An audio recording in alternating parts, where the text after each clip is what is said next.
আসসালামু আলাইকুম বন্ধুরা, ওয়ালাইকুম সালাম। কেমন আছি? আজকে আমার মন ভালো নেই।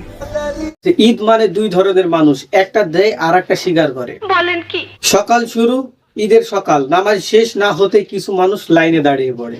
কেন? তাছাড়া সালামি দেন। शाबाश बेटा। ভাই এটা সালামি না, ডাইরেক্ট কালেকশন।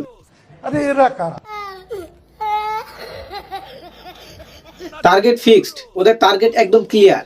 যে চাচা ধনী, যার পকেট ফুল, তার সামনে গিয়ে চাচা আপনি তো বড় মানুষ, ভাই আগে প্রশংসা তারপর টাকা। কিছু ছোট ভাই আছে সালামি না দিলে বলে চাচা আপনি আগের মতো নাই। কপালে একটা আমি উষ্টা মারু।